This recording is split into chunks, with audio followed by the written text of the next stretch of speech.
Hello, नमस्कार साथियों। कैसे हो आप सभी। आशा करता हूँ कि अपने घर पर आप स्वस्थ रहेंगे और मेरे बताए अनुसार आप कोरोना प्रोटोकॉल का पूरा ध्यान रखते होंगे। तो इसी बीच मैं आप अपने जो लैब चैप्टर चल रहा था इंजन के मुख्य भाग वो लेके आया हूँ। तो कल हमने पढ़ा कि इंजन के मुख्य भाग कौन कौन से होते हैं, कौन कौन से सहायक होते हैं।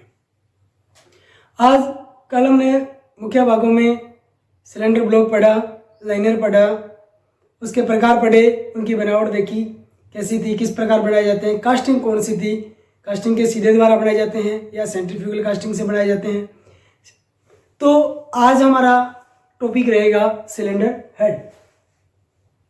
तो सिलेंडर हेड के बारे में पहले मैं कुछ बताना चाहूँगा कि जो इंजन होता है, कल हमने ब्लॉक पढ़ा था कि हमारा इंजन यहाँ से लेकर के यहाँ तक, इसे अपने बोला था मोनोब्लॉक। कौन सा?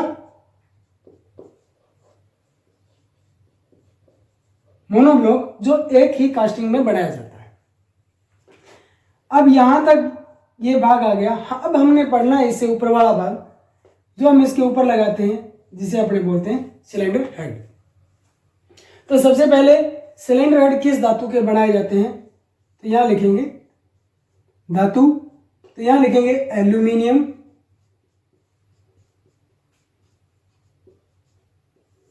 और कास्ट आयरन। दो धातुओं के संयोजन से हम एल्यूमिनियम और कास्ट आयरन से सिलेंडर हेड को बना सकते हैं।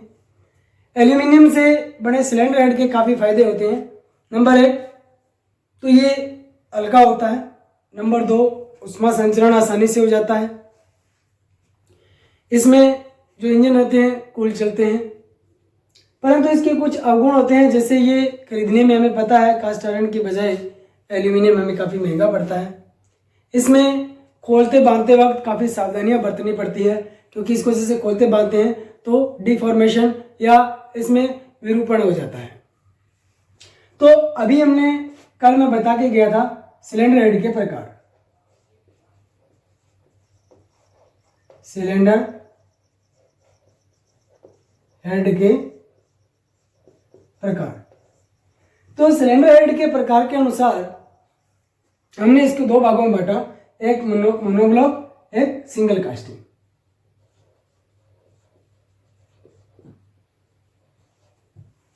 कौन सा? एक मोनोब्लॉक और एक सिंगल कास्टिंग। अब बात आती है कि सिलेंडर हेड में और क्या अवस्थित होता है। तो सबसे पहले हम यहां लिखेंगे रोकर आर्म,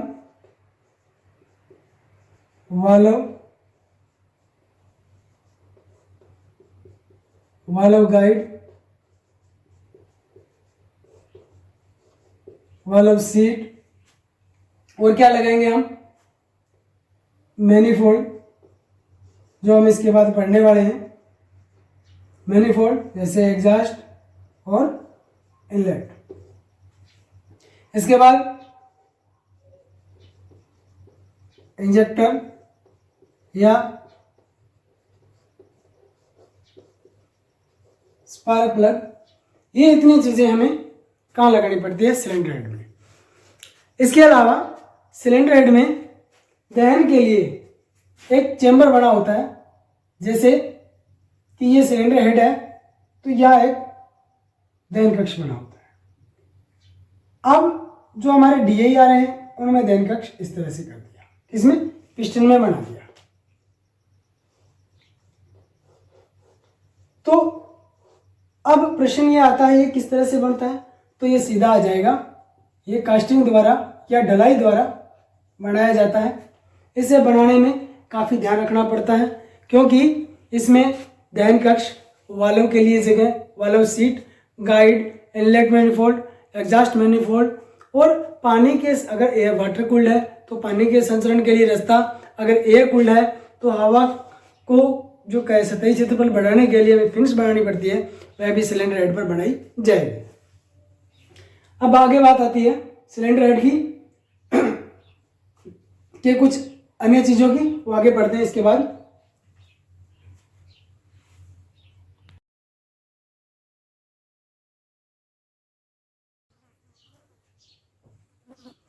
चलो आगे चलते हैं। हमारे पास है इसका वर्गीकरण, जिसे अपने कहते हैं सिलेंडर का। हमने वर्गीकरण कर लिया कि सबसे पहले हमने बांट लिया कि सिलेंडर की संख्या के आधार पर, फिर कूलिंग के आधार पर, फिर इंजन डिजाइन के आधार पर। तो हम इसको देखें तो यहाँ देखें कि सिलेंडर संख्या के आधार पर तो एकल सिलेंडर, एकल सिलेंडर, द्वि सिलेंडर, द्वि सिलेंडर के बाद जो भी आते हैं उन्हें मल्टी या बहु सिलेंडर कह देते हैं।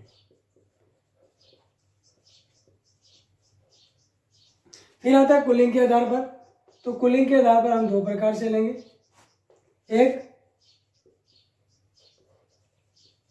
वायु शीतित और एक जल शीतित, मतलब जो पानी से ठंडे होने वाले हैं और हवा से ठंडे होने वाले। उसके बाद लेते हैं इंजन डिजाइन के आधार पर। तो इंजन डिजाइन के आधार पर हमें पता है कि वाल्व हेड का जो वर्गीकरण करते हैं किस किस प्रकार का होता है, तो वही व्यवस्था आ जाएगी एल, आई, एफ और टी। इसके अलावा एक व्यवस्था और होती है एच। तो इसमें मैंने कुछ आपको बताए थे कि दोनों वाल्व ब्लॉक में लगते हैं एल व्यवस्था में, दोनों वाल्व हेड में लगते हैं आई व्यवस्था में, एक हेड और एक ब्लॉक में लगता है एफ में। दोनों वाल्व ऊपर हेड में तो लगते हैं पर दोनों अलग अलग दिशा में लगते हैं, सिलेंडर के दोनों ओर अलग अलग लगाए जाते हैं, जिसके लिए दो कैमशाफ्ट आवश्यकता होती है। एक ही व्यवस्था है, वो हमारे पास होती है टी। इसके बाद चलते हैं हमारे पास डिजाइन की महत्ता। क्या? डिजाइन की महत्ता।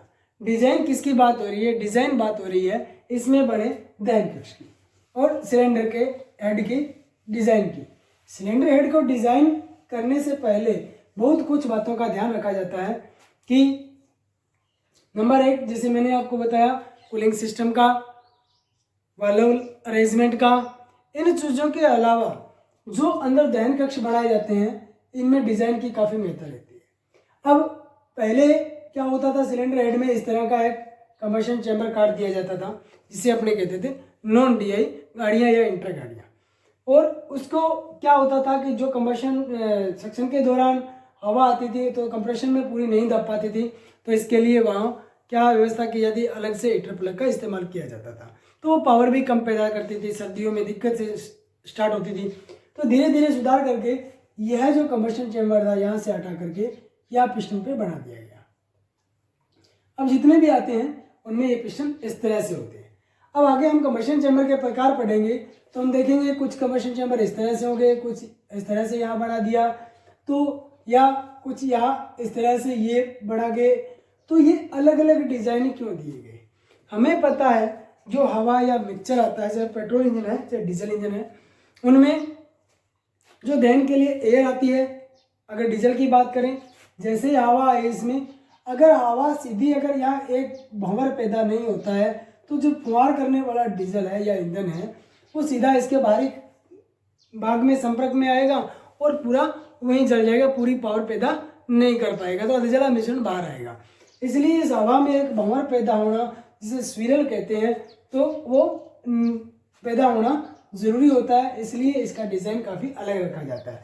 अगर पेट्रोल इंजन की बात करें तो जैसे ही कार्बोरेटर मिश्रण बना करके भेजता है तो वो पूर्णतः मिश्रित नहीं होता, तो वहाँ कुछ ना कुछ हमारे इसके डिज़ाइन की काफ़ी महत्ता रहती है। तो इसके बाद इसकी बनावट हो गई, धातु हो गई, इसके प्रकार हो गए। तो अब हम चलते हैं मैनीफोल्ड पर। सिलेंडर हेड के साथ ही मैंने पढ़ा था मैनीफोल्ड। अब मैनीफोल्ड क्या होता है, आपको एक एग्जांपल देता हूँ। हमारा ये एक इंजन है, इंजन का ये हमारा हेड है। हेड के एक साइड मैंने ये कुछ लगाया, फिर मैंने यहाँ कुछ एक पाइप यहाँ निकाल दिया और यहाँ एक कपलिंग की और इस तरह से मैंने पाइप निकाल दी और यहाँ मैंने कपलिंग की और ये लगा दिया। अब ध्यान से देखने वाली बात है कि हम कई बार क्या होते हैं कि जो साइलेंसर होता है उसे इनलेट एग्जॉस्ट मैनीफोल्ड और जो एयर क्लीनर होता है उसे हम इनलेट मैनीफोल्ड बोल देते हैं। तो हमें पता है कि ये दोनों सही नहीं है। जब जो सिलेंडर हेड होता है, सिलेंडर हेड के साथ थोड़ा सा छोटा सा भाग जो उसके सभी छेदों से जुड़ा होता है और जो कास्ट आयरन से निर्मित होता है, इससे कास्ट आयरन से निर्मित होता है वह उतना सा ही भाग मैनीफोल्ड कहलाता है। मैनीफोल्ड हमारे पास दो होते हैं, नंबर 1 और नंबर 2। एक होता है एग्जॉस्ट मैनीफोल्ड, एक होता है इनलेट मैनीफोल्ड।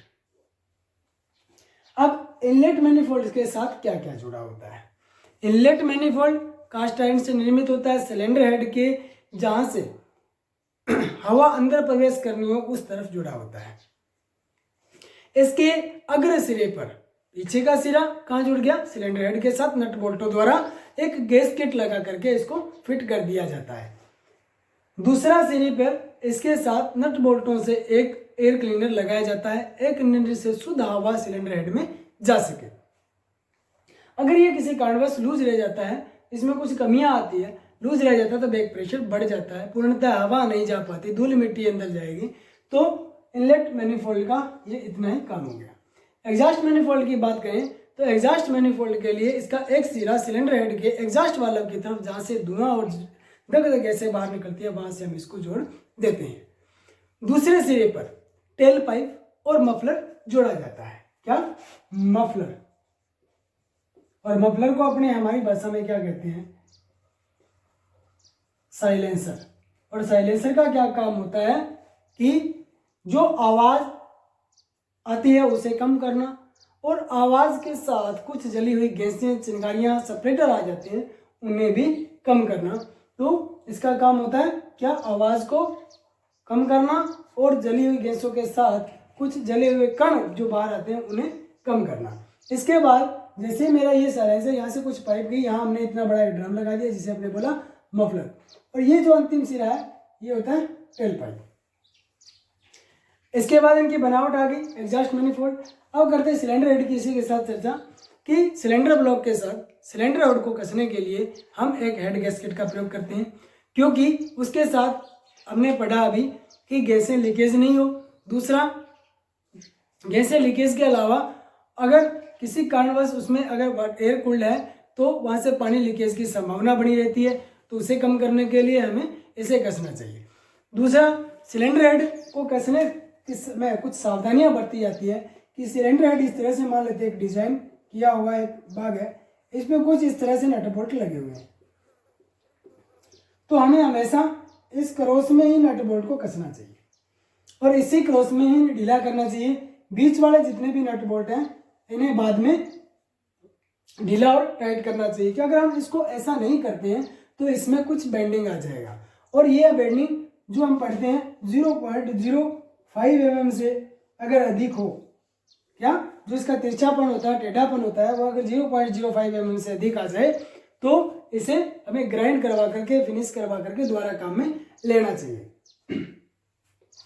इसके द्वारा बाद में बात ये आती है कि सर हम ये चेक कैसे करेंगे। चेक करने के लिए आपके एक प्रैक्टिकल भी है कि यहाँ हमने एक फिलर गेज लगाया, फिलर गेज के ऊपर से हमने एक लगाया स्केल, स्टील रूल लगा करके हम इसकी समतलता ज्ञात कर सकते हैं। ये हमारे प्रैक्टिकल के रूप में एक आता है। और इसके बाद इसे कसने के लिए हमेशा टॉर्क रेंच का इस्तेमाल करना चाहिए, क्योंकि टॉर्क रेंच के द्वारा एक निश्चित दबाव तक ही इसे कसा जा सकता है। तो ये कुछ आज हमने पढ़े, एक सिलेंडर हेड और दूसरा मैनीफोल्ड। तो इसके बारे में कुछ आपको दिक्कत लगे तो मेरे को कमेंट बॉक्स में जरूर लिख के बताएं, और ज़्यादा से ज़्यादा अपने चैनल को लाइक और सब्सक्राइब करें। हमारे चैनल का नाम है डीजल इंजन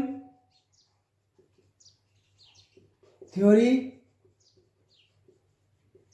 1985, हमारा ये चैनल का नाम है, और आप इसे सर्च करोगे और ज़्यादा से ज़्यादा अपने साथियों को शेयर करेगा। आपको क्लास अच्छी लगे लाइक जरूर दबाएं, और सब्सक्राइब करने के बाद बेल आइकन को जरूर दबाएं, ताकि आपको जैसे जो नेक्स्ट वीडियो आता है आपके पास सीधा पहुंच जाए।